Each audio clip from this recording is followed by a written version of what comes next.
Welcome to a Sunday morning edition of The Sweat, a program we bring you here on DraftKings Network and VSiN every Saturday and Sunday morning, 8 o'clock Eastern Time to 10 o'clock Eastern Time. That's right, Steve, usual suspect here. I'm Emerson Lazio. Claudia, welcome to the show, bro. Thank you. Good to have you here. Thanks for getting up early and hanging with us on a Sunday morning. Nothing I'd rather do in a room that's 100 degrees.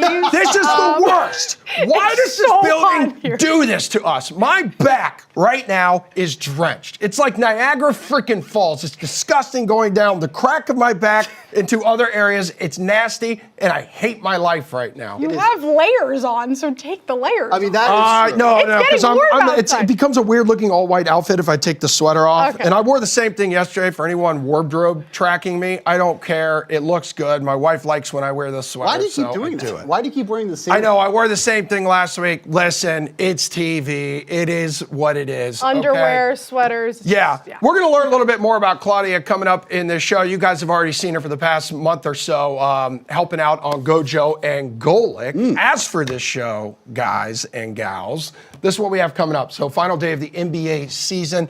I think all 10 playoff spots have been booked on the eastern and western sides, but there are still 15 total playoff spots to be determined. So Claudia and JVT are going to help us kind of navigate the betting card there. MLB Take Audit. We're going to review your preseason receipts here, Steve, with tax day tomorrow, one of the worst days of the year, the worst day of the year, especially if you live here in Massachusetts where you're taxed out the wazoo for everything, every day of the freaking year. And then it's Masters Sunday. Masters Sunday is one of the best days on planet Earth. This is like Christmas morning for us golf fans. So today is the best day and tomorrow is the worst day. Yeah. That's what you're saying. Okay. Except like around It's a here in wild Boston, 48 hours. We have the Boston Marathon like here tomorrow. So the weekend is just electric. It's fun. It will be fun to get out and about tomorrow. But in the back of your mind, you're miserable because you're paying taxes. Anywho. Emotional roller coaster. Yeah, it is. This opening segment is already a roller coaster, but let's go ahead and work up a sweat. We're already literally doing that, so let's figuratively do that right now. Kind of like what we're warming up to here, Steve. So it could be a storyline, bet for anyone new to the show. This is how we start it every Saturday and Sunday morning. What do you got? All right, we're gonna do a little MLB. Oh, as we usually love it. do. Big baseball guy here. Big baseball guy. Thank you. It's fun to rag on bad teams. Right? Love it. We love to rag on teams that are just horrible, and the Chicago White Sox is going to be one of those teams. But you know what we can also do when we rag on those bad teams? What? We can make some money on how bad they actually are. Oh, hell yeah, brother. Talk to me. Holy crap. I was going through some numbers here, and I know that I've touted numerous times that the Rockies are going to be the worst team in the league. The White Sox are going to be the real threat to the Rockies this year. I said this to you weeks ago, by the way. It's correct. But I was looking at some numbers here. The White Sox have played 14 games this season.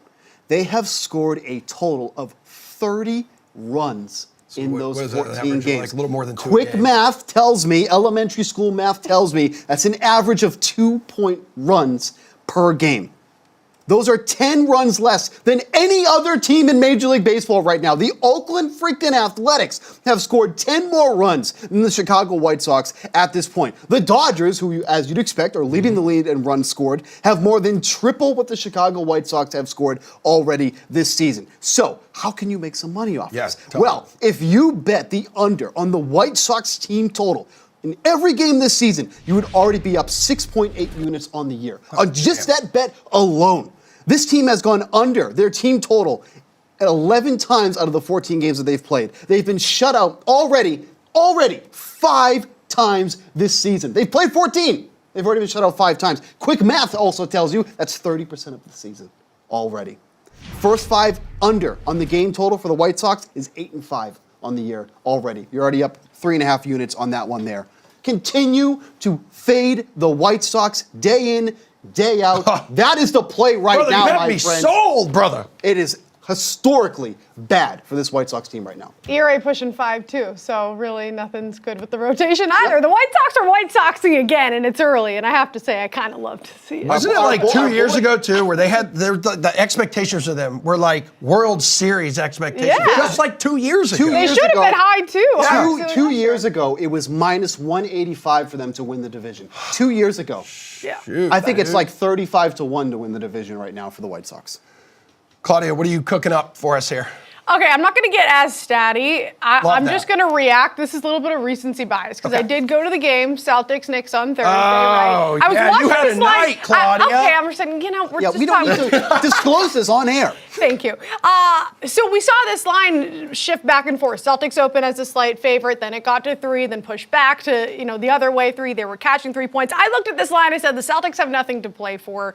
The Knicks want to prove something. I'm going to go ahead take the 3 with the Knicks. I did. I went over on Brunson points plus assists, easy cash. The Celtics got blown out. So that was a bad game. I was sitting next to Knicks fans and they were letting me hear it. You guys are going to get knocked out early again. It's going to happen like it did the last year. Blah, blah, blah, blah, blah. To which I said, okay, buddy, we're the deepest team in the league. You hit him with a buddy. And what we See, were you're last right, though. year, we're even deeper this year. And then thankfully they backed me up because then on Friday they bounced back in a big way with none of their main guys. Yeah. But Peyton Pritchard went off, actually set a record for franchise history, did something that only Luka Doncic has done. Whoa, damn, what is First that? player for the Celtics, 23 points and 9 assists in the first half of a game. He went off. You had 11 contributors. Cornette, Hauser. The fact that all of these guys can step up in a big way, I get it. It's the Hornets. That's not saying much. But when it comes to crunch time in the playoffs and you do need the depth, God forbid they run into an injury, that is what makes the Celtics different this year, in my opinion. So stick it to the Knicks fans. We're deeper than you. We are going to go all the way. Oh, Knock man. on all the wood you can. What do you Anyone- think is more insulting, buddy or pal? Oh, buddy. You think so? I think so. throw both around if I need I to. love Pal. I love Pal. You get a buddy. When my You get wife a and I get in disagreements, I start to bucko her. I'm like, what do you mean, bucko? What's going on? See, that's too aggressive. Yeah, I would hate that. Really? Bucko that's is too like- aggressive? That is Well, kind of aggressive. you know what? Makes sense because she now buckos me. And I said, damn. Throw that it That's does- how you know it that bothers does hurt. her. It bothers Yeah. her. If she's Yeah. throwing it back at you, That's true. it bothers But her. I think Knicks are one of 3 teams trying to grab that number 2 seed as well. But yeah, we'll see. Julian has been on the show multiple times and said Celtics Win. should win the East. Yeah, win. Yeah. He hasn't been on the show in like 2 months for crying out loud, at least in studio. We should But it's take him going to off be the someone draft. in the West, Claudia, who eventually puts a stop to this eventual banner that they keep saying they're going to hang. Okay, so I'm going to take us to Augusta National. This is going to be a fantastic day.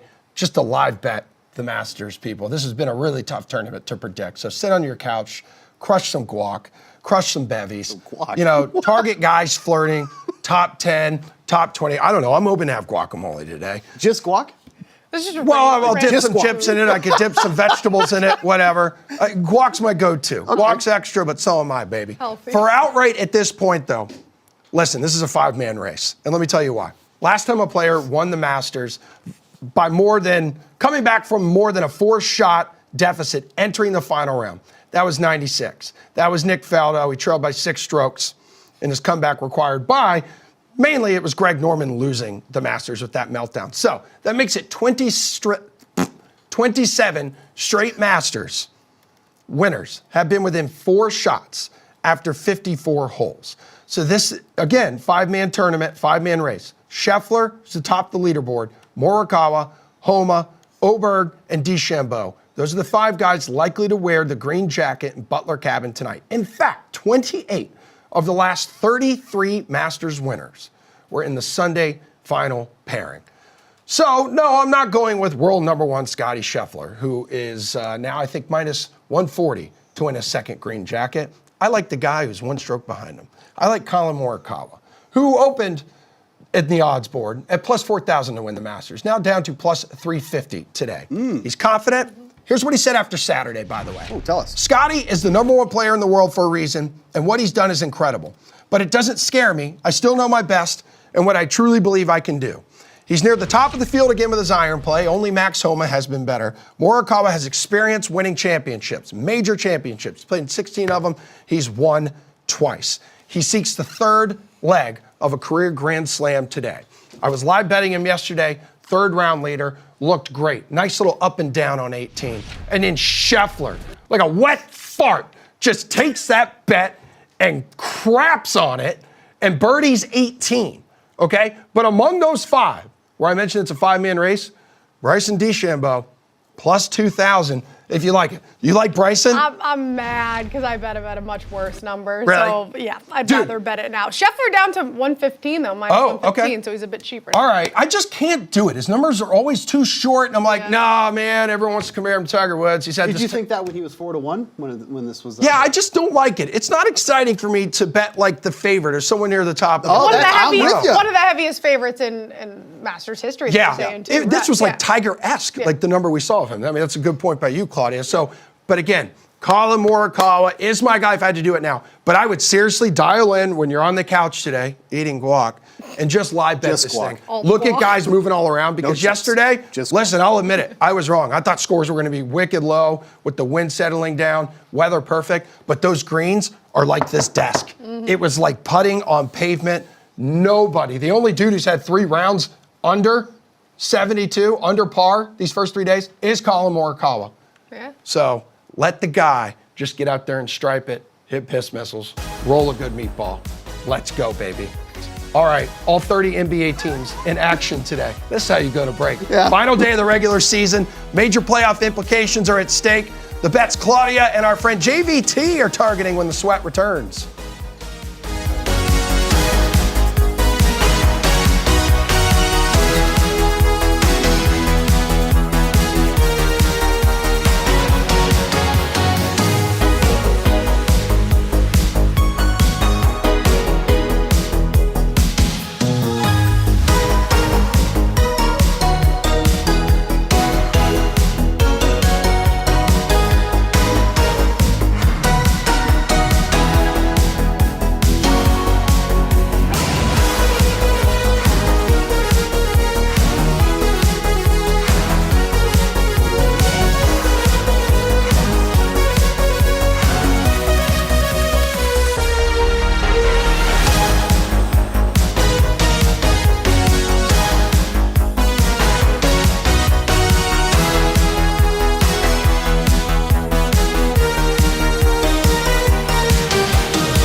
final day of the NBA regular season. It's insane. So 10 teams each conference have already kind of booked their ticket to the next stage, whether that's the actual playoffs, whether that's the play-in. Problem is there's 15 spots like still available. So we got to figure out where all these teams will be seated. So in the West, it's mad crazy.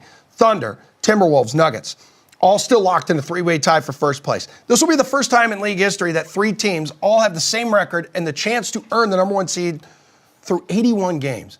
As if like 81 games wasn't long enough to figure it out. The wild thing is none of them control their own destiny. So let's kind of dive into some bets today, maybe some futures here. Claudia has returned. Our boy Jonathan Von Tobel waking up early for us. Just absolute king stuff from you, JVT. Thank you for being here this morning. Oh, yeah, of course. You got it. You know, when you guys call, I rise to the occasion. Yeah, well, you literally rose to the occasion this morning, especially after a wild UFC 300 night there in your backyard. So, guys, if all three teams win on Sunday, we're talking the top three teams in the West. Thunder get the top seed, as is the case if all three teams lose. But for the Nuggets to get the top seed, they need both the Thunder and Timberwolves to lose. The Timberwolves need just one of Denver, Oklahoma City to lose to earn the number one seed. It's confusing. It sucks. I had to lay it out there for you. JVT, which team do you think gets it? Because I believe all three are favorites on the card today. And then you have to obviously consider here, like the teams they're playing, if they even care, if they're resting their starters. So what are you doing here and navigating this cluster F in the West? Yeah, it kind of seems like the most likely scenario is that Oklahoma City and Denver are going to win. They're massive favorites in their matchups against opponents that have nothing to play for.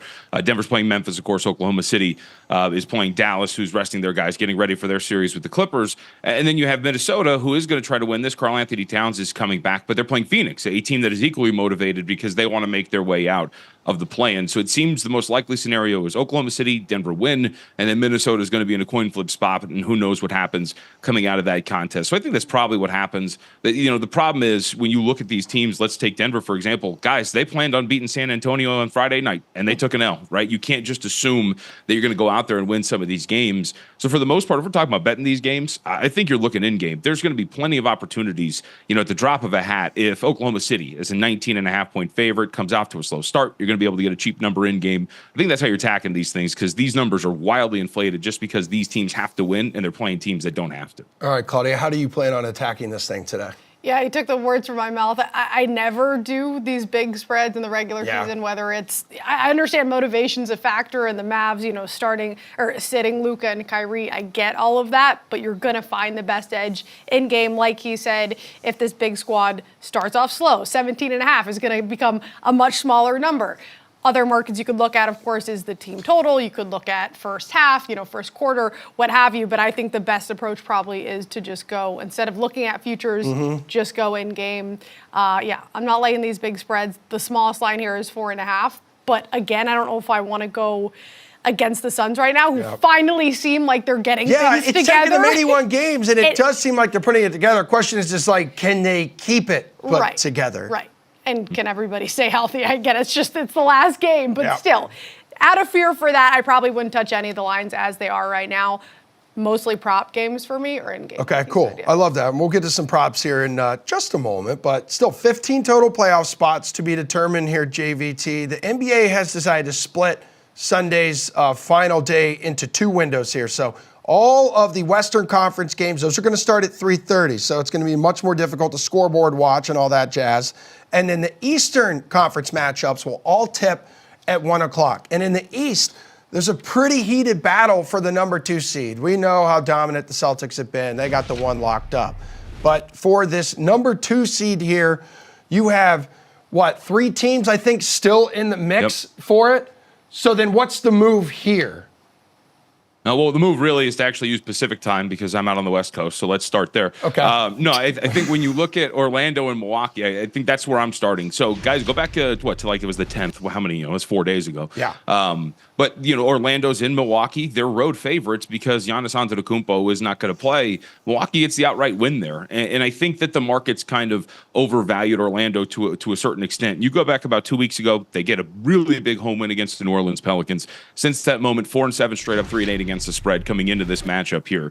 I think that you're still at a point where the market is rating Orlando as a team that is better on a neutral court than Milwaukee. And I get that Giannis is not going to play, but I still think these two teams are even at best. And I think we have a pretty good example of Orlando maybe being a little overvalued. So you understand that Milwaukee's going to be without Giannis, but Chris Middleton's going to play. Damian Lillard's going to be out there. To me, it would actually be kind of going against Orlando here, just given their recent stretch and the fact that the market's been a little high, and thus, by extension, expecting Milwaukee to maybe win this game and then, of course, take the 2 seed in the Eastern Conference. All right, Claudia, which of these 3 teams in the mix for the 2 seeds? So we're talking the Bucks here, who have not looked good since Doc Rivers has taken over. It's been an absolute roller coaster of a journey. You got the Knicks and the Cavs. Either of these 3 teams stand out to you today? Again, the only line that makes sense would be to go to that Bucks Magic game, and I think he's right in saying the Magic side seems a little bit inflated. The issue for me is, yeah, Middleton and Dame are playing, but is Middleton going to be sort of on a pitch count like he has been? Then you have to rely on guys like Bobby Portis and Brook Lopez, which I don't necessarily want to do. So I do like the Magic. I think they're a tough out in general.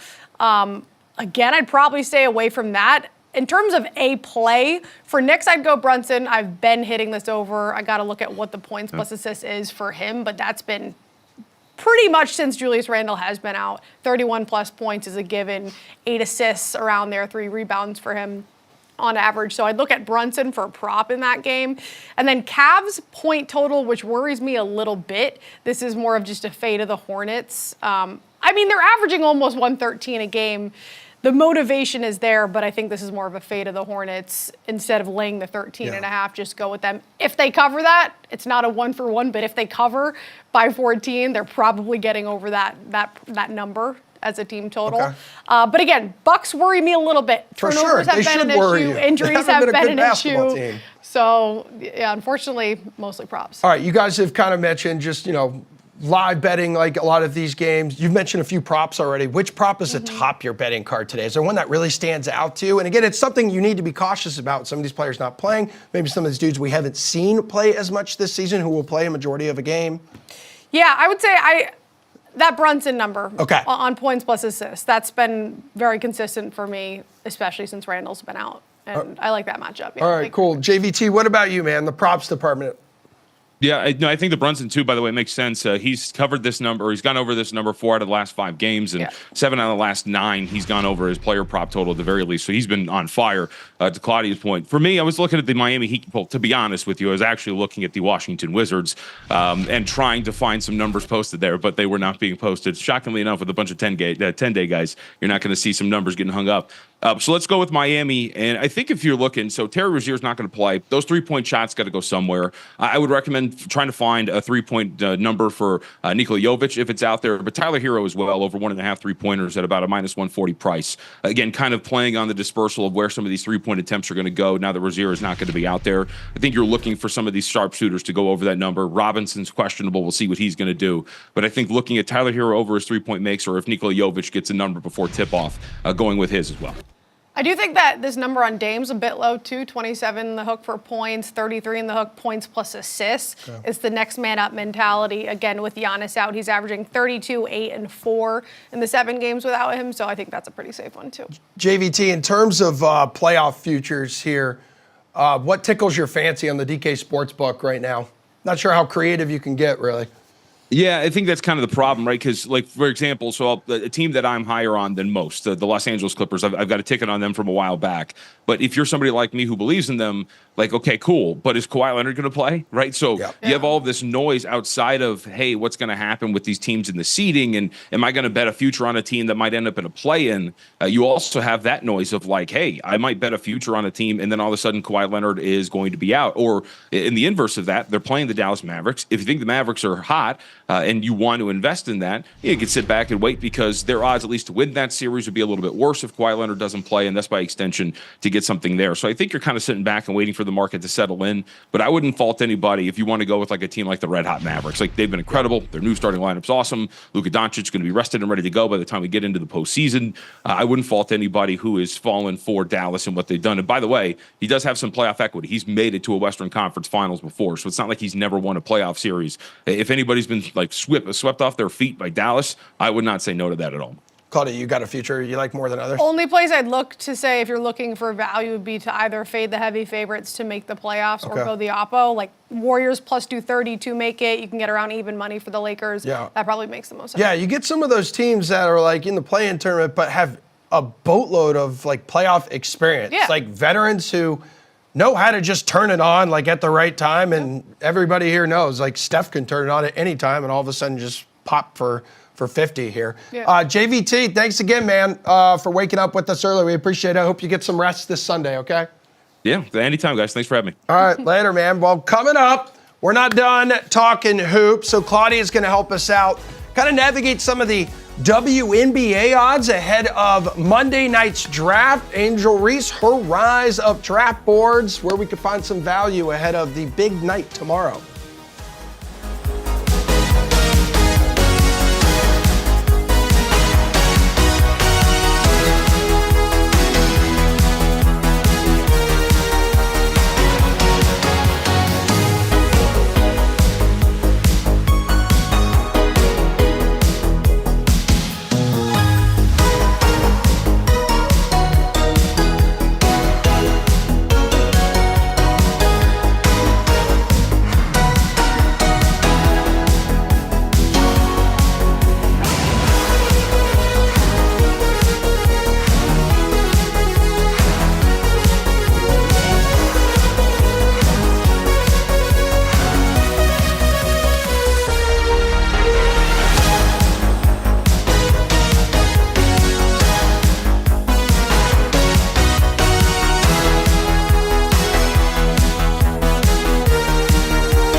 How about this, folks? After some of the most watched basketball games in recent history, women's basketball is at the forefront of the sports world once again.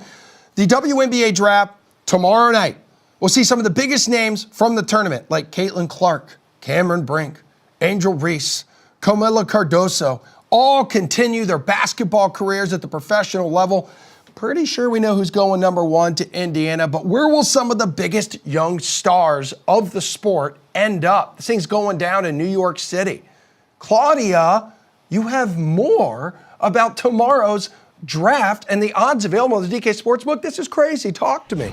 Emerson, who's going number one overall? I didn't. Oh, Caitlin Clark. Oh, yes, I heard about her. So, unfortunately, not much value at the DraftKings Sportsbook because, of course, she is a heavy favorite. But this is an interesting market for the draft position. One of the names you pointed out, Angel Reese out of LSU. This is an interesting line to where I actually see value on the over at plus 220. Now, 7 is Minnesota, but she's been talked about going to Chicago or Connecticut Sun, which would be over in that 8 and 10 spot. So, over at plus 220, I do think is decent value. And that's the only way I would really approach this market. Similar with Cameron Brink, if you want to go over a great payout there, I'd stay away from those juice numbers because we see this all the time. These numbers are based off of rumors and smoke and mirrors, and I don't want to put my hard-earned money on that. So if anything, I'd bet a little to win a lot on the over, Emerson. Okay, sounds good. Do you see Caitlin Clark? I knew the draft had to be in New York. I was unaware until this commercial break, and producer Slates told us, because I saw her on SNL last night.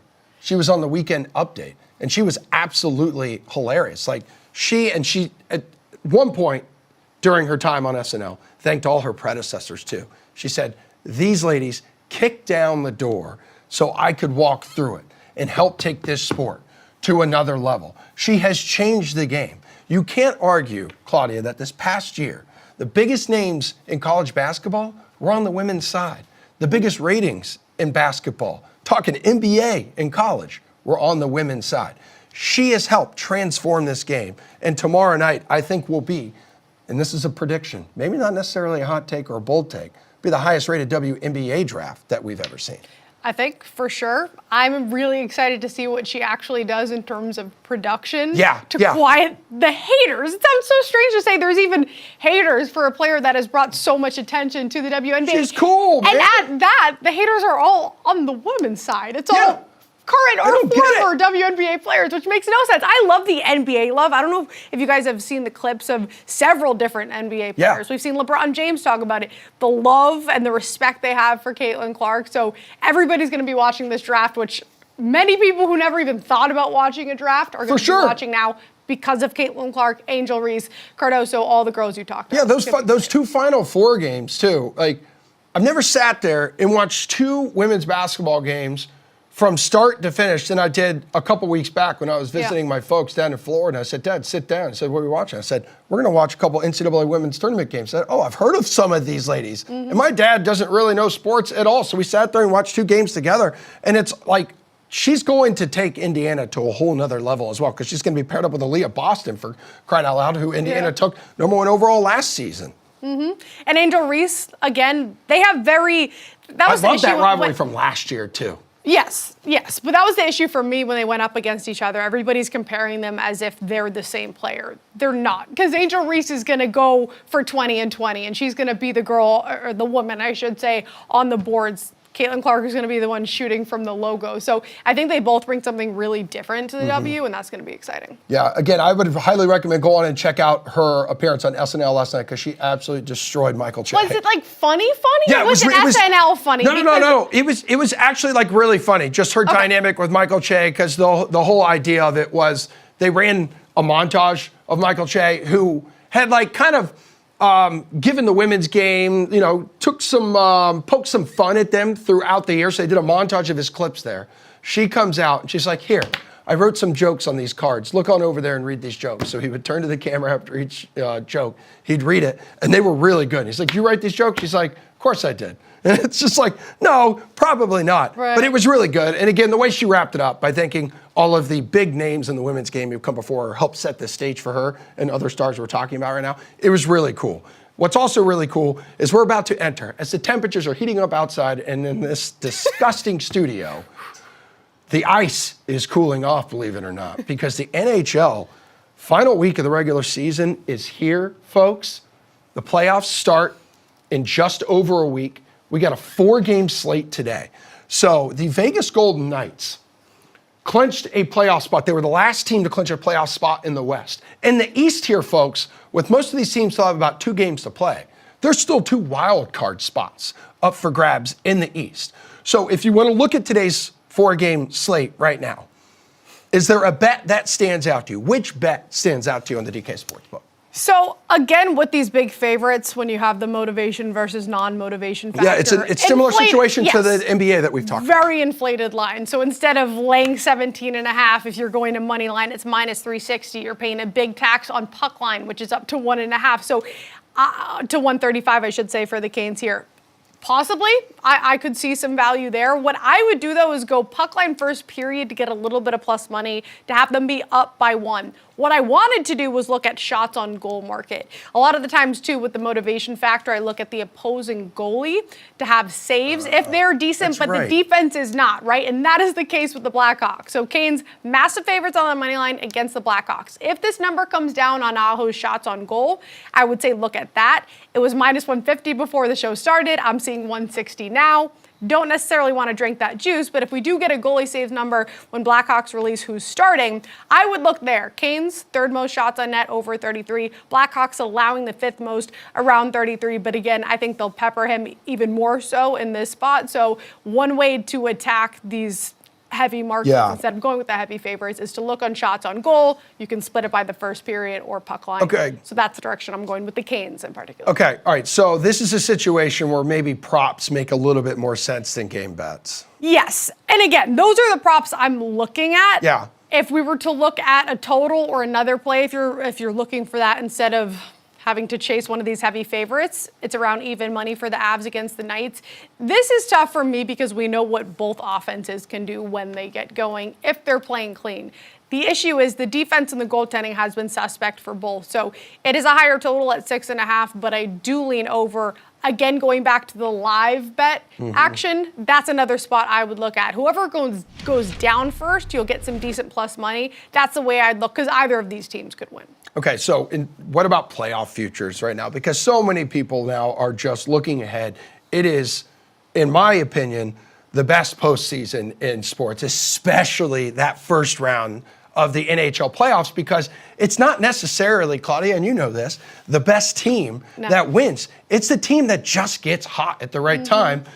Case in point, look at the Panthers last year, for crying out loud. Just what are you rolling your eyes for? Because even if you go up 3-1, I was just about to say, like, even if you are the better team, and even if you do go up 3-1, you can't take your foot off the brake because you will lose. Yeah, that's right. I mean, that was the Bruins, right, in the first round last year as well. They were the President's Trophy winners. Yeah, a historic season. Historic. They set left and right. NHL records, it felt like almost every night. Franchise records, almost every night, and the Panthers are like, meow, you're out of here.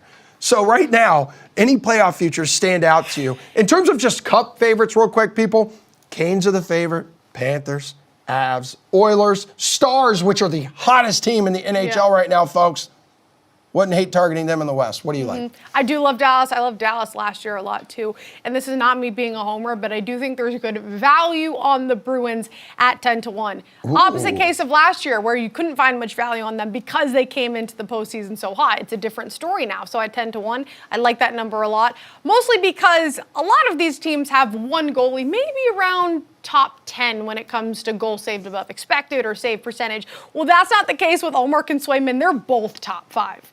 So that is going to have a huge impact. I understand the injury bug has hit them last year, hit them this year, especially on that blue line, which hurts. But the value, the number is what I'm looking at here at 10-1, because if they do, knock on all the wood that you can, please. But if they do make it through, then that number is going to come way down. So 10-1 for Bruins. Then Avs at 7-1 because of the trio that they have in McKinnon, Rantanen, and Makar. 326 points they have combined for in 79 games. 326 points, 3 players alone insane. The squad top 10 in pretty much every stat.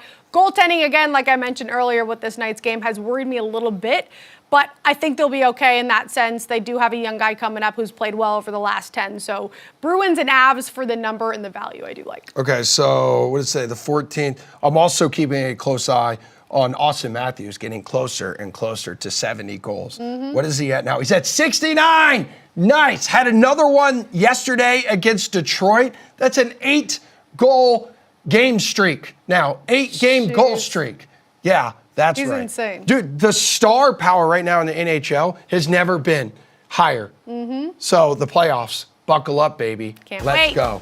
And I need all of you watching right now to buckle up because coming up, we've got some college football futures. Julian Edlow is going to show up and work for 10 minutes. We also have some NFL futures that Julian Edlow is keeping a close eye on the DK Sportsbook. The Sweat returns in 4 minutes.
never a bad time to talk football, so let's do just that right now by getting into some futures as we kick off our Pick 6 segment, starting with odds to win the national championship. The SEC powerhouse Georgia Bulldogs atop the board.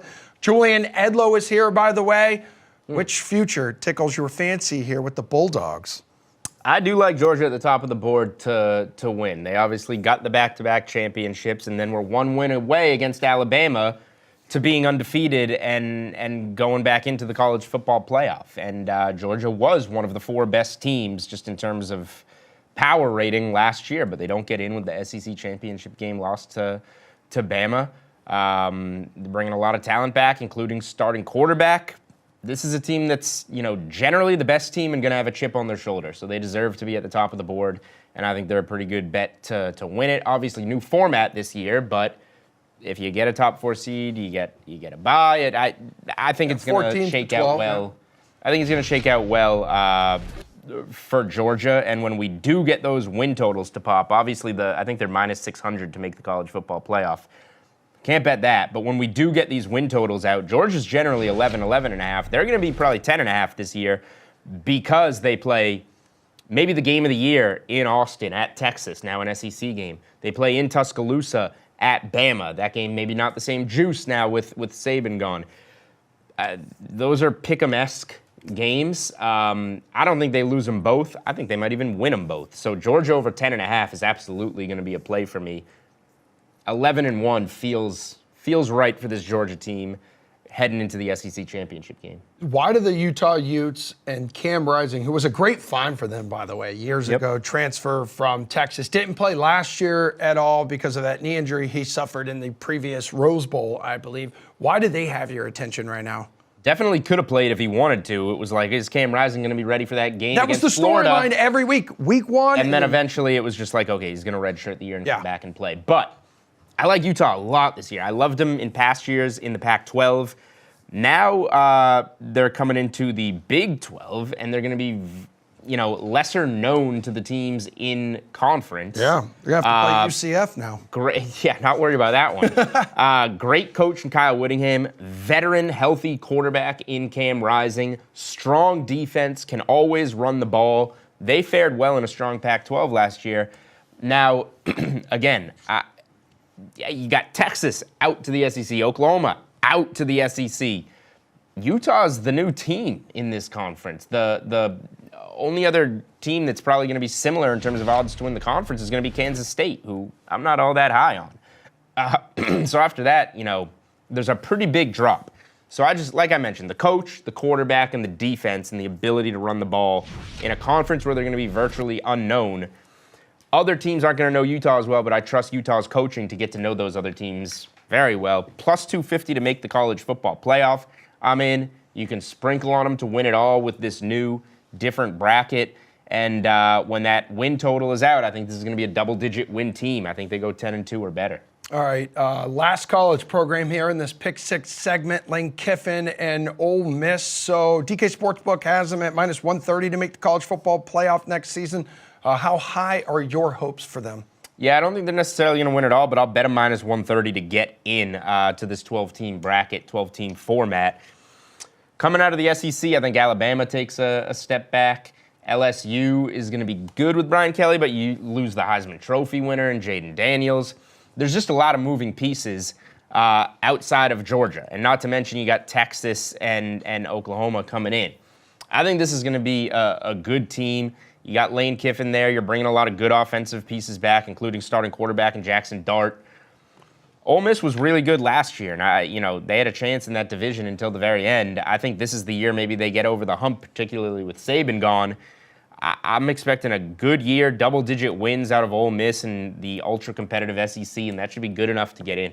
All right, let's turn our attention here to 3 NFL teams in this Pick 6 segment. You see some value in the division odds right now ahead of the NFL draft. So starting with the Texans here, who had a historic offseason. Listen to this. Houston making history with the additions of Daniel Hunter, Joe Mixon, and now Stephon Diggs. They became the first team to add players who recorded 10-plus sacks, 1,000-plus rushing yards, and then 100-plus receptions the previous year in one offseason.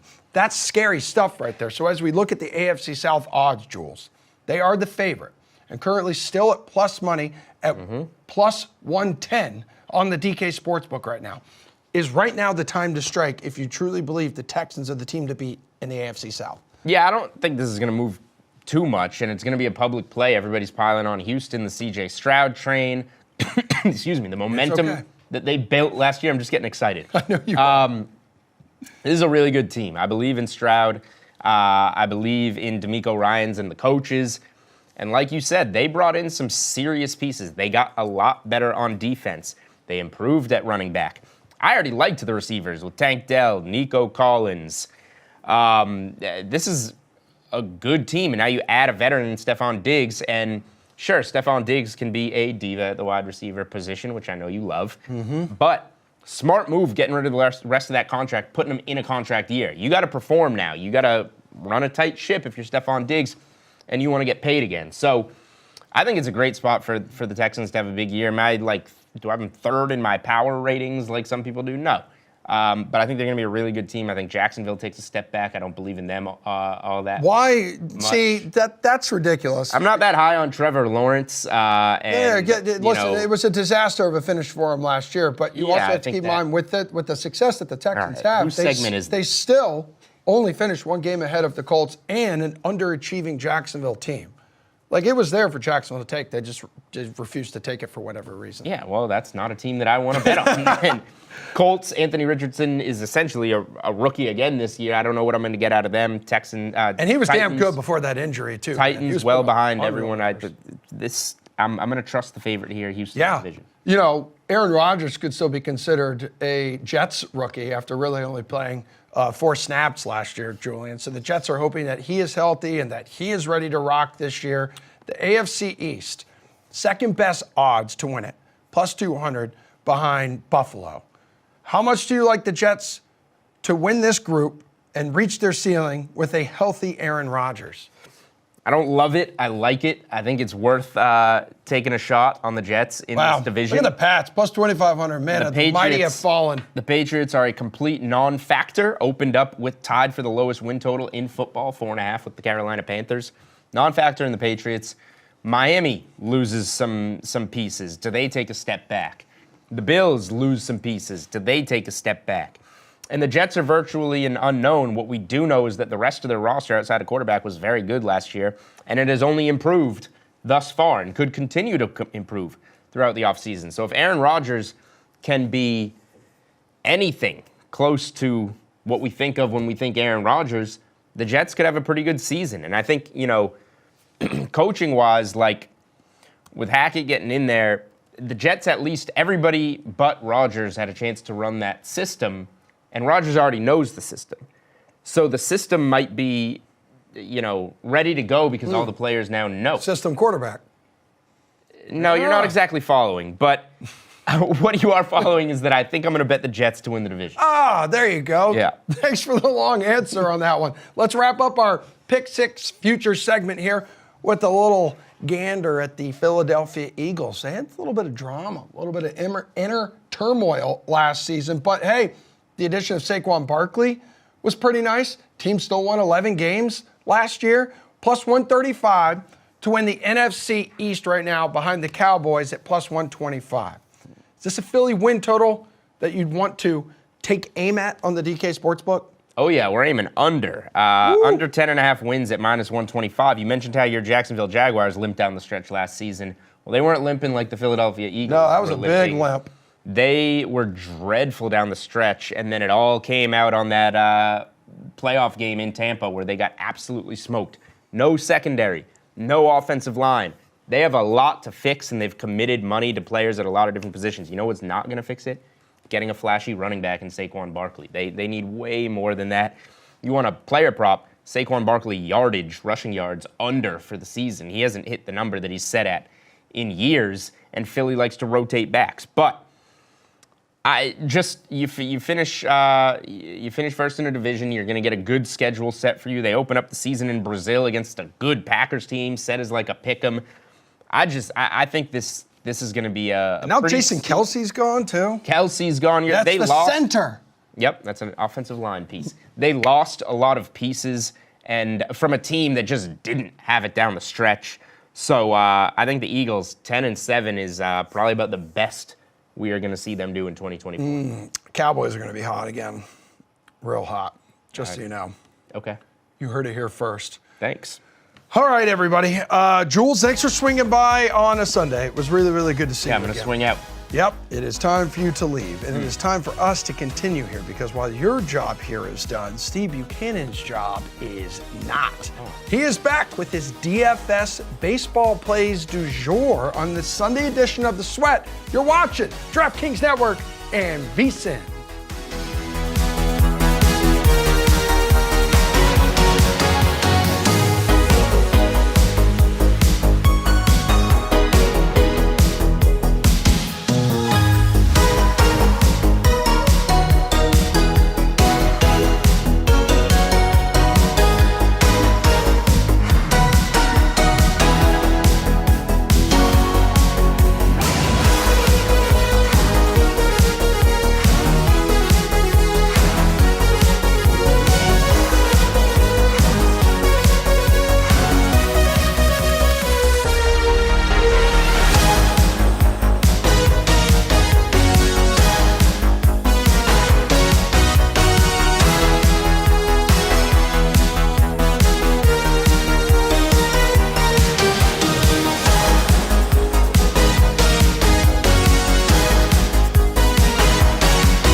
right, folks, welcome back here to The Sweat. We are live in our extremely hot Boston studios. We're going to battle for the closing hour here of this program. Lots coming up. Jeff will join us. He's going to wake up early in the backwoods of Canada and help us navigate some Masters bets.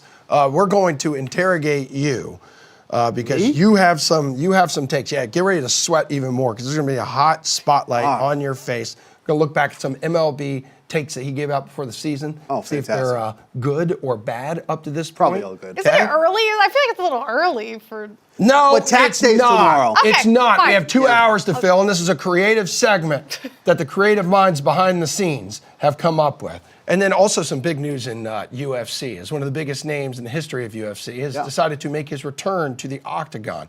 But right How many now, times is this now?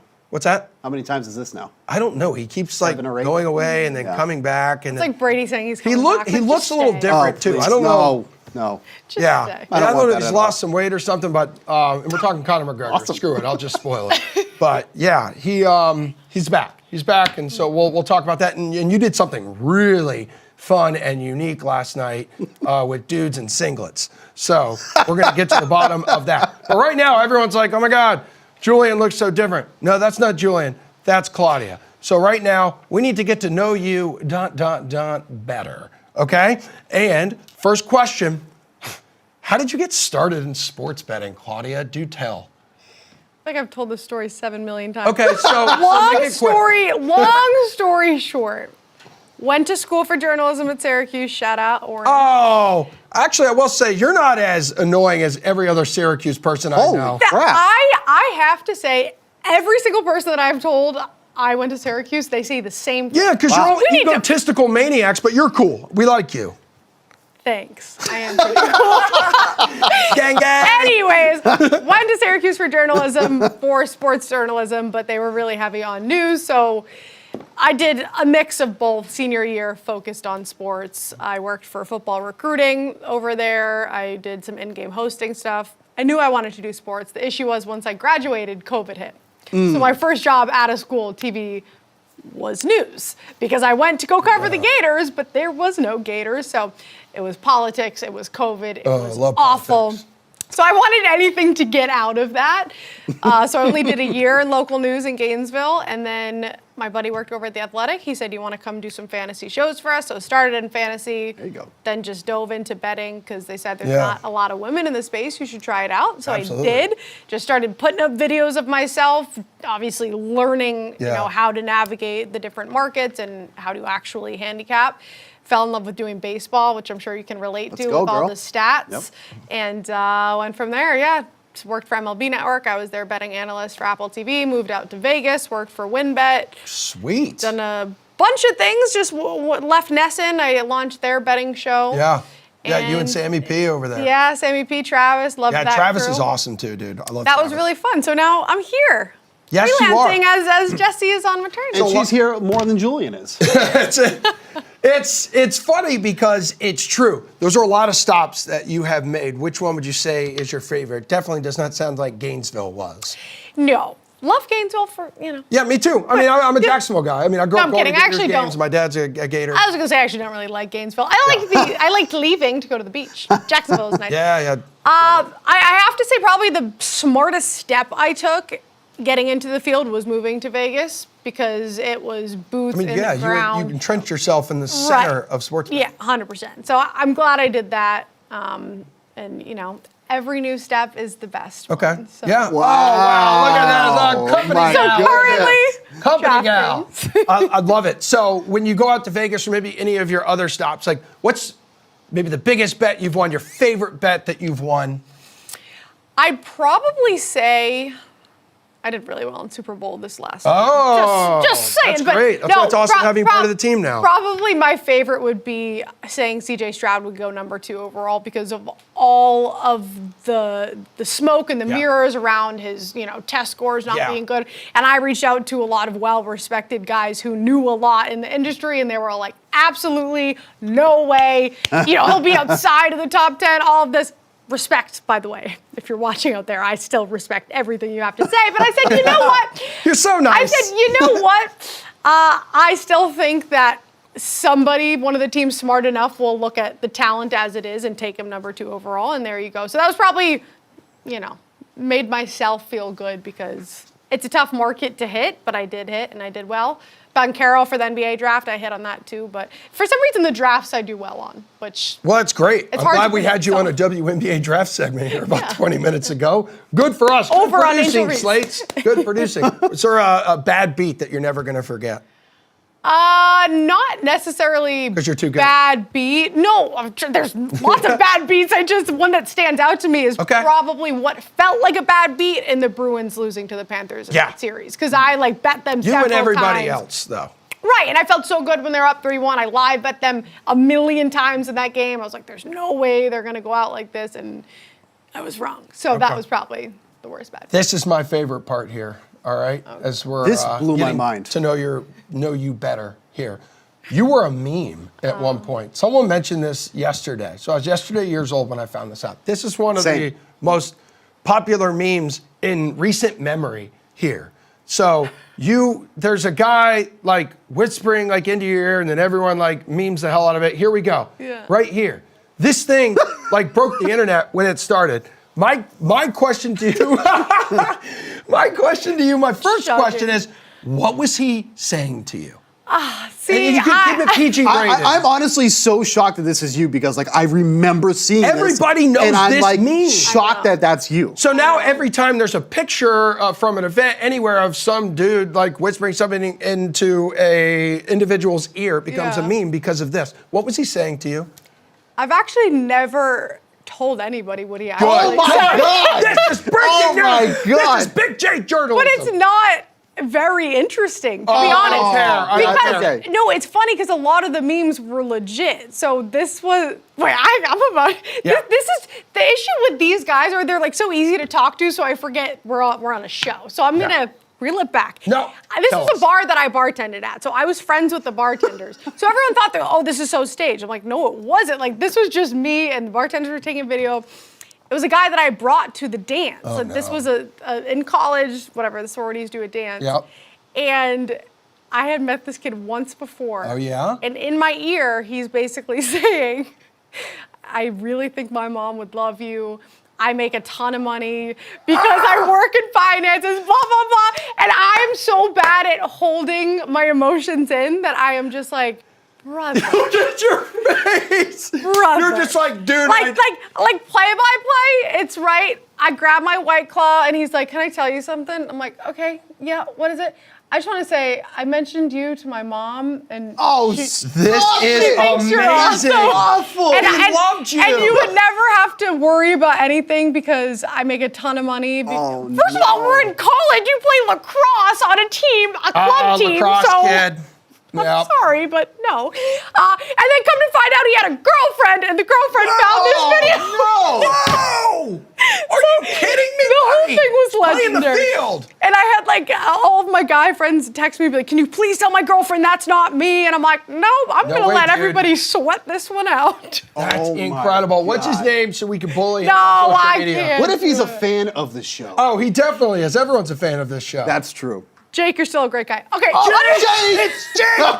Your kid's name is Jake, and he's know. a lady killer. He really is. What What is it about guys named Jake? I don't know. They make a lot of money or Yeah. they're great, in the dating world, except in this case, he was whispering the Sweet wrong nothings. things to Something. you.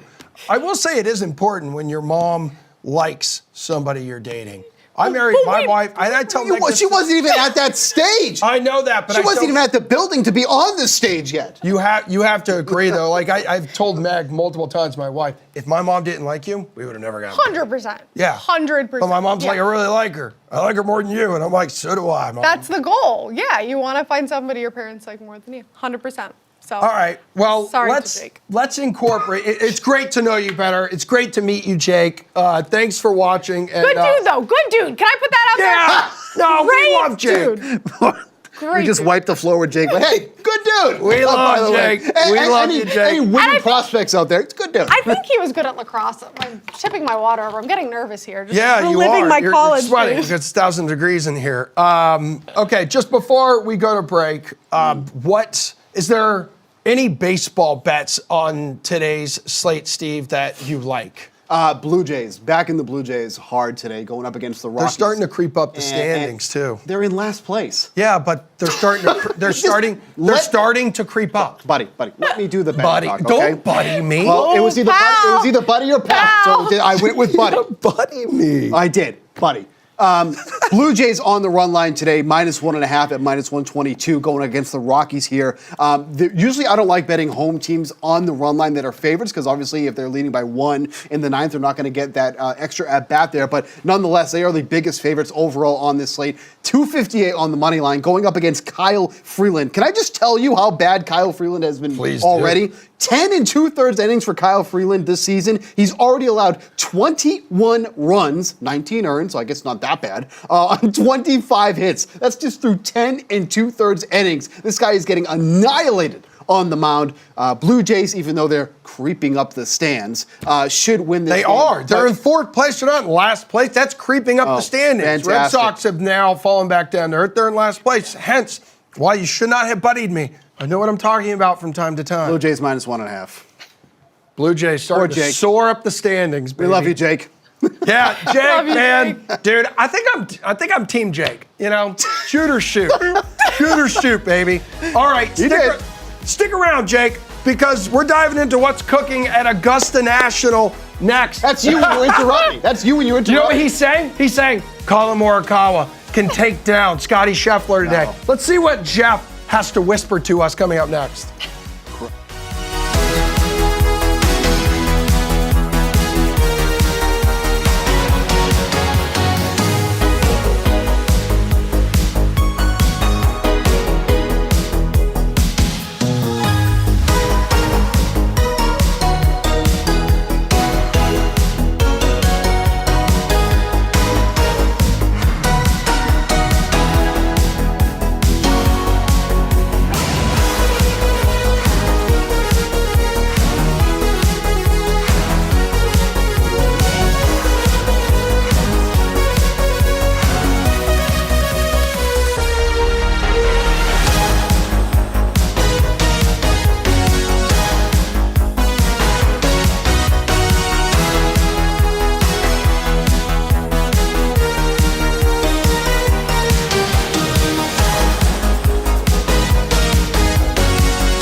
Masters Sunday is here, baby, and the top 5 on the leaderboard looking like this. We touched on it atop the show. Scheffler, Morikawa's creeping, dude. This is Colin Morikawa season. Trust me, people. Mad Max, Oberg, Bryson. I have questions. Jeff Ulrich, you gorgeous golf guru, you have answers. I saw you tweeting about it too yesterday. That finish for Bryson on 18, my God, I'm a little nervous that gives him somewhat of momentum entering today, because I said at the top of the show, Jeff, 27 straight Masters winners have been within 4 shots after 54 holes here. So it's really this 5-man group you're paying attention to. And out of that 5-man group, Bryson's got the longest odds at plus 2,000 right now. What do you think about the top of the leaderboard? I mean, look, if Bryson won, I'd be pretty surprised at this point. He really has not had the speed of the greens the last 2 days. If that changes and he comes out hot, certainly we've seen he can put up a low number. But I mean, I think that's probably not going to happen if you really had to guess. But, you know, if Scheffler comes out and this course plays tough again, certainly the guys at 3 and 4 under could do it. I would rather put my money on Oberg, like I said yesterday. I'm just super impressed. You look at the last 2 days, it's been Oberg who's been shooting under par in tough conditions. I think he's the one who's probably got a 67 or a 66 in him at this point. Plus 900, it's a little bit shorter than I'd like. We talked about him at plus 2,200 and closed the gap by a couple strokes yesterday. I think that's the player, if you're going back in the pack, I would feel a lot more comfortable targeting. I really think this dude, I know it's his first time, and he'd break a record, you know, that we haven't seen since Fuzzy Zeller won as a debutant. But man, I mean, I really think he's got it in him. So going to be an interesting day. I'm not super interested in Morikawa or Homa. Morikawa has come out of nowhere. He's looked great. He's a great player, but really tough to trust him, in my opinion, in this situation. Homa just feels like he's a little bit outgunned by the other top guys. In my opinion, it's going to be Scheffler or Oberg, but you know, certainly, as you mentioned, these top 5 dudes, all within 4 shots. They all have a chance today. Absolutely. Man, I was so wrong yesterday, thinking scoring conditions were like prime and guys were going to go low. And I was texting you about it. I said, it looked good early, dude. It did. It looked good early. Well, hell, you had People Morikawa. making birdies, and then it just stopped. Yeah, like Morikawa came out. I think he birdied like the first 3 holes or something. And so I got on him, and I was telling people at the top of the show too, Jeff, and back me up on this if you feel like it. Live betting like today could be the way to go, and that's what I did with Morikawa yesterday. I had him 3rd round leader, and that's when Scheffler closed with that birdie on 18 and absolutely crushed it. But I can tell you, I'm extremely impressed with what Oberg's been doing. This is his major championship debut, and sometimes it is just better to know what you don't know. Do you know what I mean? Like, I have been impressed with the way he has composed himself here. But you believe out of anybody right now who has a chance of dethroning Scheffler and preventing him from winning his 2nd green jacket, out of those 5, Oberg is the one you would bet. Yeah, both from an odds perspective and just from a pure, you know, like who I think could go low today perspective. Absolutely. Okay. You mentioned it. It's his first time going around the course. He doesn't have that pressure. And I kind of like that he's not in the final group. Doesn't have to stare Scotty Scheffler down and answer all these, ton of questions. That's Morikawa's job today. You know, we saw Spieth in the final group, 2014. He kind of crumbled against Bubba in his first Masters. Oberg doesn't have to do that. So if he goes out and birdies a few holes early, I mean, puts a little pressure on Scheffler, I think it's going to get real close real quick. Look, the most likely scenario is Scotty Scheffler still wins. He's minus 115. Absolutely. And like I said, those are the 2 guys I think we're going to find a winner from. But certainly, you know, it's really a 5-man race. I mean, like Xander is like probably the other name we could mention at plus 3,000. He's certainly come from behind in some of these spots before, but I just don't know if there's that low a number out there for Xander. I think Xander to win would really need, like, we need like a Spieth in 2016 moment where he like triples the 12th or something. So it's out there. Xander's possible, but I think it probably comes from the top 5. Yeah, I like Xander top 5 today. You can still get that at plus 150 because he's only 1 shot out of that top 5 right now. Absolutely. And something to keep in mind. I don't think it happens, but like Scheffler's wife is not with him for the first time. And then but real talk, he's been very vocal about it. His boy Sam Burns missed the cut. So even last night, Scheffler said, I'm bringing all my buddies over to the house. We're going to play cards. I need to kind of get my mind off of this, take it in a different direction. He did say, if she goes into labor, he's leaving no matter what, no matter where he is in this tournament. So for those of us backing Morikawa, maybe going into labor today wouldn't be the worst thing for us. What happened to Tiger yesterday? Worst round in his major championship career, 82. I mean, what happened was exactly what I said was going to happen. He I just, know. Damn he you. has not played four competitive rounds at all this year. And I mean, it's just too much for his body to play that good in a row. So much effort, I think, for Tiger this week went into those first 2 rounds. I really think he prepped for this to be a 2-round tournament. I know that sounds un-Tiger-like, but I think at this point, that's all he could give. And, once he got to the weekend, it was just like, okay, these conditions are ridiculous. It was also just the toughest conditions ever, right? And for a guy who hasn't played on the PGA, almost impossible. I honestly think I would still hit the over today. It's at minus 250 to go over 72.5. Maybe play him in a matchup. He's up against Neil Shipley, so I don't know. I don't know if you want to take on that. It's the amateur. It's the only amateur who survived, so he'll get the high amateur finish award. I forget what that's called. Yeah, and he got long hair, beefy looking dude. Immediately, I'm like, I like this guy. Yeah, I mean, and look, like again. We don't. This isn't like an anti-Tiger stance. No. It's just this is the way I saw Tiger's tournament working out, and it's worked out exactly there so far. So why go away from it? I think 72.5 is still like a pretty big score for him to go under. We're asking him to shoot even par after that day yesterday. The odds stink at minus 250, but like that's probably what they should be at that score. So yeah, looking for probably another over par round from Tiger. All right, top 5, top 10, top 20 bets that people can either place now or maybe some guys floating around that area that we could live bet.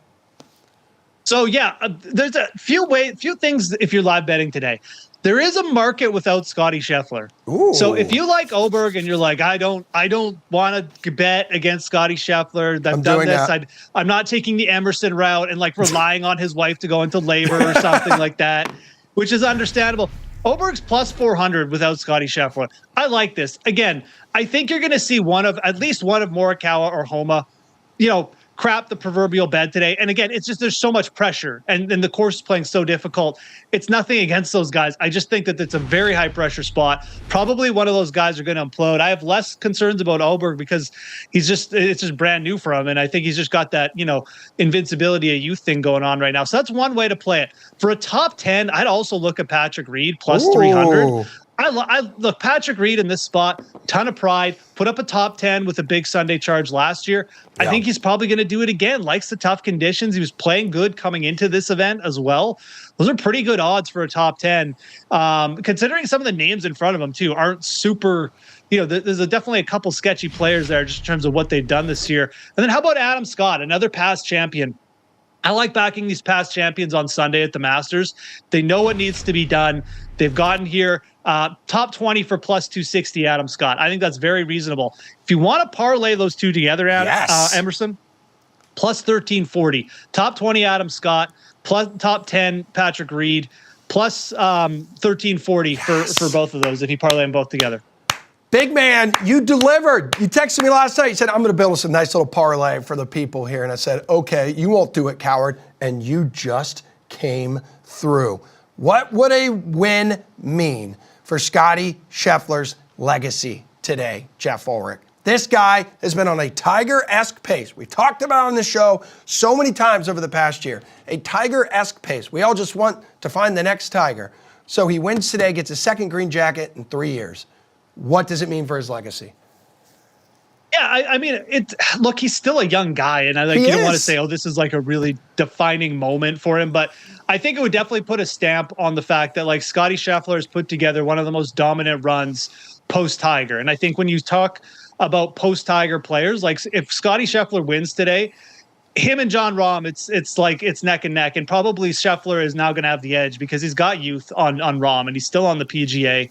So I think it is kind of big for his legacy. He needs that second major, and he needs to put the period on this stretch that he's had. Like wins at the Players, wins at Phoenix. These are all good things in Bay Hill, but like the majors are what people care about, and the majors are what people count at the end. So, yeah, for his legacy, absolutely. I think it is a big deal. I mean, I don't think that Scottie Scheffler is like losing a ton of sleep over it. It's obviously a pressure-packed moment. He wants to win, but he's going to have other chances too. So, but it's a pretty big day. I mean, if he was able to win this 2 green jackets, we don't have many multiple Masters winners out there, and he would become, the first one in a while.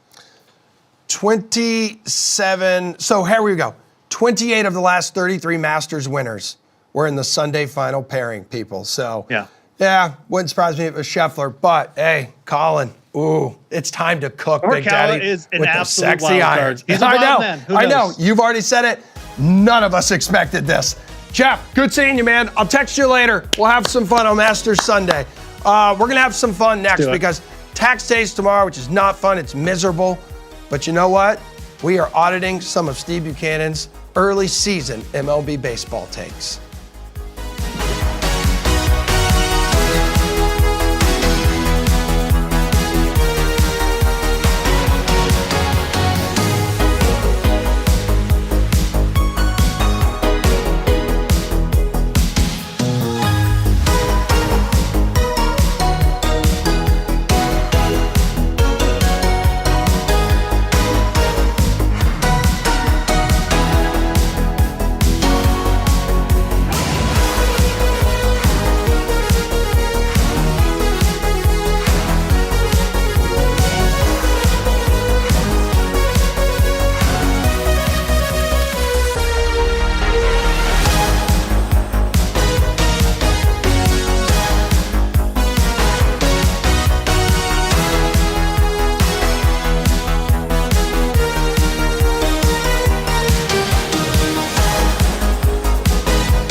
Welcome back to The Sweat, everybody. My name is Emerson Lotze. I work for the internal take service here at DraftKings.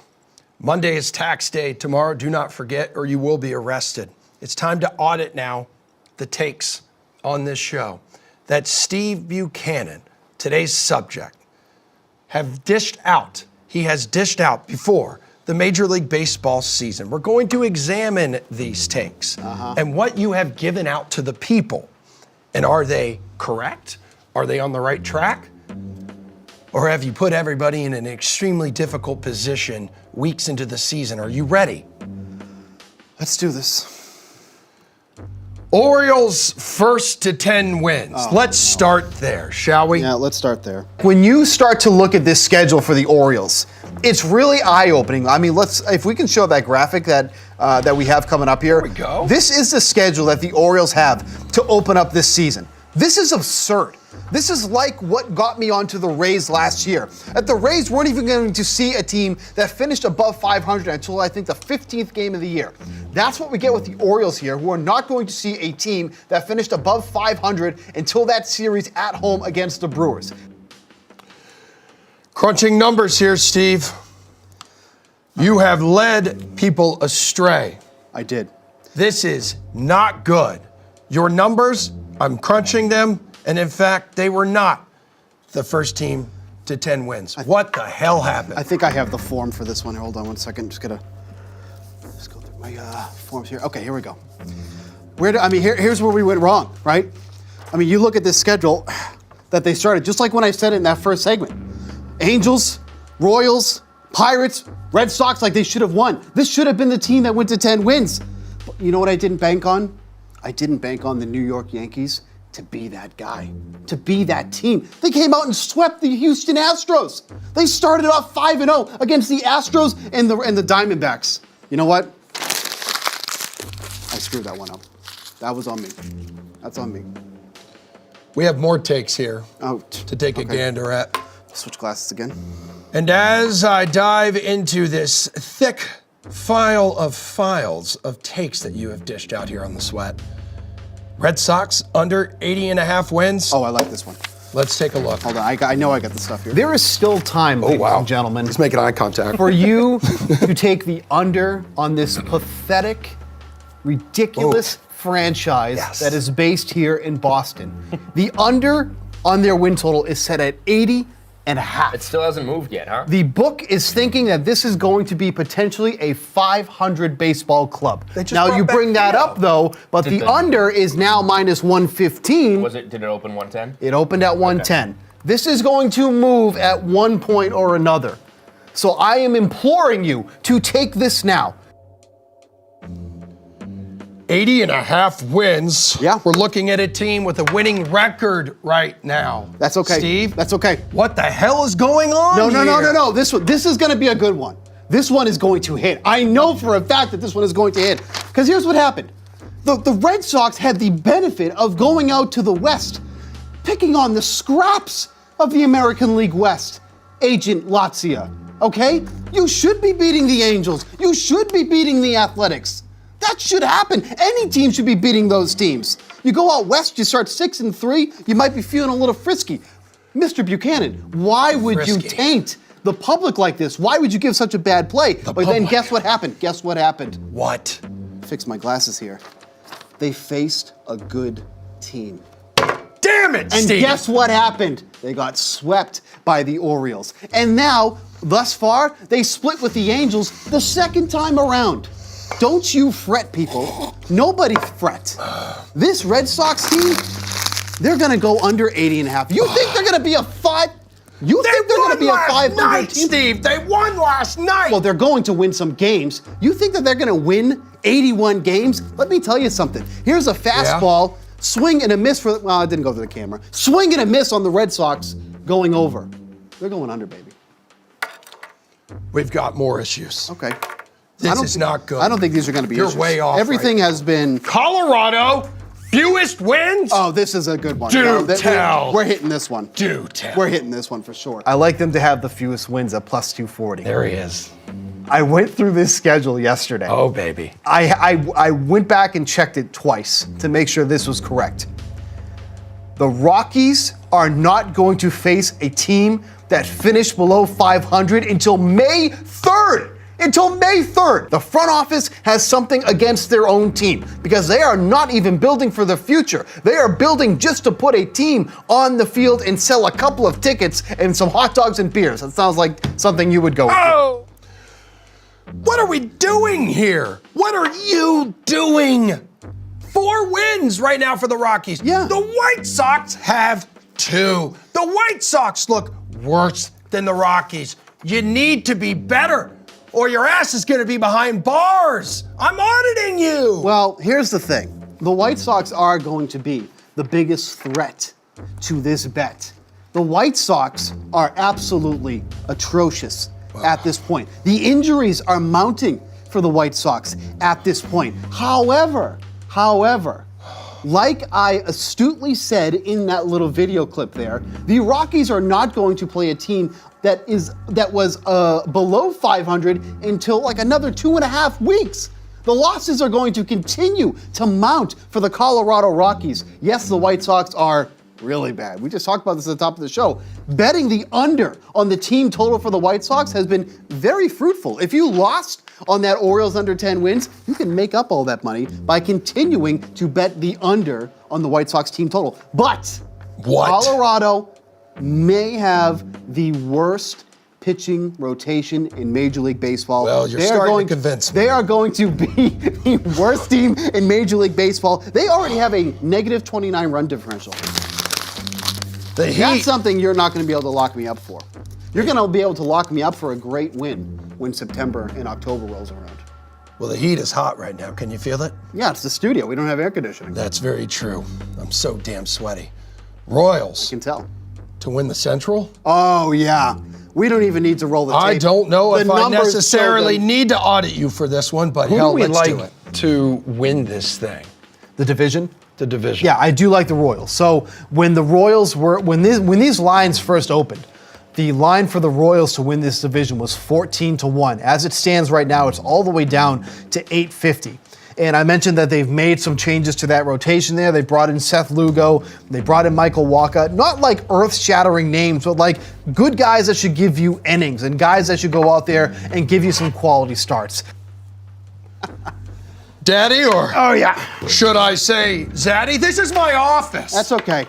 This is one that Show we're- some damn respect. we are uber confident about this one. 10-5 right now I know atop they the are. AL Central. Yep. I'm not as upset with you right now as I have been in these previous audits. Just gonna make sure I have nothing on the bottom of my shoe. Okay. I gave out this play. Once upon a time, I gave out this play, Dr. Mr. Agent Latvia, It's- whatever the hell your name is. It's Agent. When I gave this out, when I gave this play out, it was 14-1 for the Royals to win the division. Do you know what it is now? Do you know what it is now? Tell me. It's 5-1. Talk about a banger of damn. a bet that I gave out on December 21st, 2023 at 1:26 in the afternoon. Do you know what you were doing at that time? Whatever it wasn't important enough because you could have made a 14-1 play that is going to hit. You know who's favored to win the American League Central right now? Hold on, let me get my reading glasses out and make sure this is right. The Minnesota Twins. The Minnesota Twins with their 6.06 rotation ERA. Carlos Correa just went on the IL, by the way, so probably their best hitter. You think that this team is right. going to All right. sustain All and right. win the division? I'm not done. They are going to. Don't interrupt me, buddy. The Royals are going to win the division. You can still get it at 5-1, but don't come crying to me when you said, oh, everybody else has got this 14-1 payout, but me. I told you. All right. I told you. 3D action. You son of a bitch. You How about know- the Cardinals to miss the playoffs? I have one more. And I'm going to start with something here that I think is just, you're getting a lot of value over in the NL Central. And I've talked about this before. I think that the Cardinals being the favorites or tied for to be the favorites to win the division is just completely asinine. But I also like taking them to miss the playoffs at -115. I already didn't like this Cardinals rotation to begin with. And this is already rearing its ugly head because of all their starters struggling already in spring training. It appears We may have misaudited you on this one again. Yeah, I know. This is why it's my job, pal. This is why I'm here every Saturday and Sunday. Well, I'm just doing my diligence. And here's a shock. They're not even favored to win the division anymore. That rotation that they built, already suffering. Missed the playoffs, still plus money. You can get it right now. But the average age of that rotation is like 45 years old. And that's how many wins they're probably going to have at the end of the season, 45. That was a banger. We will not be arresting you for more of your takes were better than not good. Good. That's how you do it. Let's cool down With my after glasses. this. Thanks. Damn.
Agent Latzia back here, wrapping up the sweat. Last segment here, final segment here. We're going to close things out on a high note. Steve and Claudia have returned.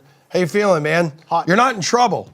I am not in trouble. You're not in but trouble. I think I am the sweatiest of the group because yeah. of that spotlight. Yeah. Yeah. Yeah, Sweater that- season's got to be done. It was entertaining, guys. You did good. Thank you. It was nice having a live studio audience with you and Bailey hanging out in the studio. It felt really good, and being a former drama major finally paid off for me. You've said that every time we've done a segment like that. Were you actually? Well, yeah, I was for a couple don't- semesters. don't bait Don't him. even get Don't me bait started. him. Johnny Be Good, 5th grade. Here we go. Was when the star started rising. I was a tree in Robin Hood in 3rd grade. Oh, really? It matches your personality for sure. Lots of personality at UFC 300 last night. It was a night to remember. It was quite possibly the deepest card as we begin our cool down process here on the SWAT, even though none of us are actually cooling off until we get out of this freaking studio. So one of the deepest cards, if not the deepest card in the promotion's 31-year history. No shortage of takeaways here. Alex Pereira, I think, was the biggest fight of the night. He recorded a title defense in his second division as championship when he finished former title holder Jamal Hill. That was in round 1.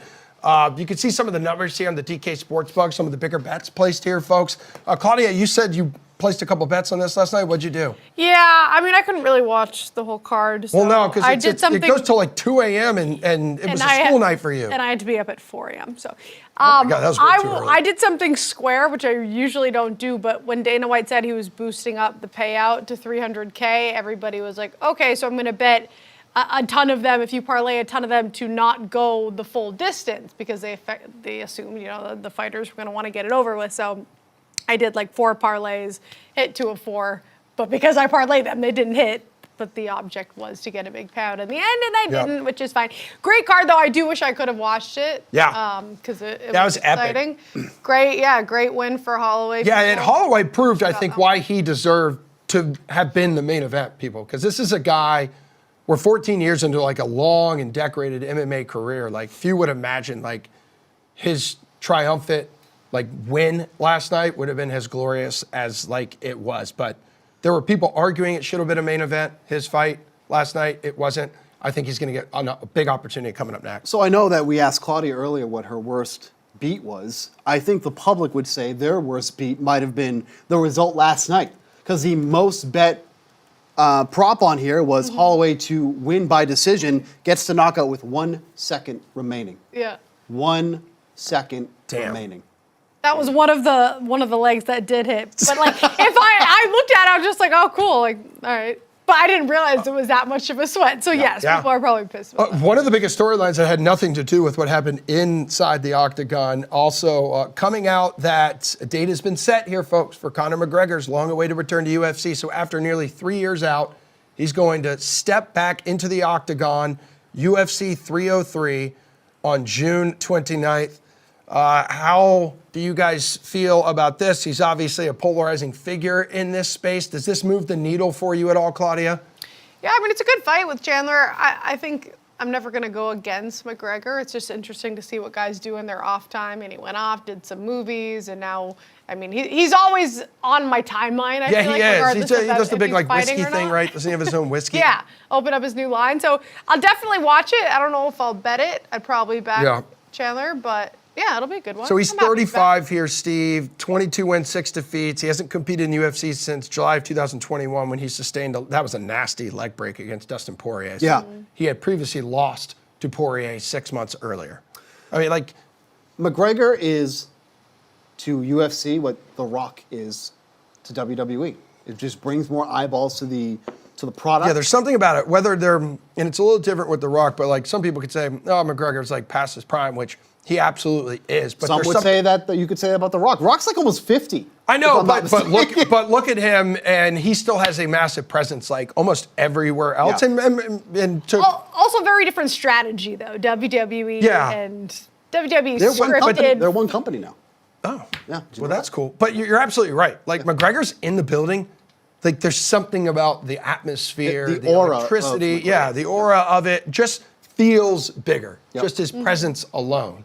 Just like your presence alone makes wrestling matches, maybe some of these, local chains, these local companies, Your presence brings it up. And last night, That's right. you dipped your toes, and this is according to your tweet. You dipped your toes into some wrestling play-by-play last night in Boston. That's right. It was a blast. It was. What made it so fun? You know what the funny thing was is that this company reached out to me because they were looking for a new play-by-play guy, and they saw us, on an ESPN commercial. And they said, that's where we got you from. And they requested you? Yeah, they did. They were not interested in you at all. They actually said that they needed like somebody to beat the crap out of him. They asked if you were available. Yeah. And I said, can take a I said, beating, no, dude. he's actually eating an avocado with the skin on his couch right now. Yeah, like an watching the apple Masters. watching the Masters. Correct. And I said, you are not available. But yeah, so went there, did some play-by-play for a local show. John Cena's father was there last night at the show as well. Oh. Introduced myself to Mr. Cena. That's cool. Had a little You've conversation. got to get with him. Cena in studio here with us, dude. Imagine him throwing you through this desk. He follows me on Twitter. Cena? Yep. Don't know I why. don't know if John Cena's Weird flex, but okay, bro. What? You just said we have to get him in, so I'm just saying he I follows me said on John Twitter. Cena's father, not John Cena. I know that, but between now John Cena's father's 82. But now we that's have great, connections. dude. But I'm saying between now your relationship with John Cena's father and her relationship with John Cena, Right. And then obviously my past in wrestling here. Oh, is that Embarrassing. you? Look at that, Zaddy. It looks like you are about to face Jake. That looks like Jake. Oh, Jake. Jake the Snake. Does that Remember not your look ex, like Jake? Jake? Whispering sweet It's nothings not into her your ex, ear? Not my Jake. ex. Thank This you. was a JV Who ruins this tournament guy's my friends? sophomore year. I finished second in. No one. I was the lowest seed in this tournament. And then I make my way through. I get to the final. They said, dude, this guy is good. This guy had a big-ass head of hair. He was over there warming up. I'm laying in the bleachers listening to Counting Crows. And then I get out Great there, band. and I'm not kidding you. I get pinned within 10 minutes in the final. 10 10 minutes? seconds. 10 seconds. 10 seconds. 10 minutes. I get off laughing. The varsity wrestling coach looks at me and just shakes his head like this. Because he was trying to hype me up. And I'm like, bro, I get hyped up my own ways. Like, relax. I'm doing my thing. I eat And avocados. he pinned me in 10 seconds. I mean, do you think highlight of my anybody would athletic be career. surprised? The way that you built that up, I was assuming you were gonna Win. No, I didn't.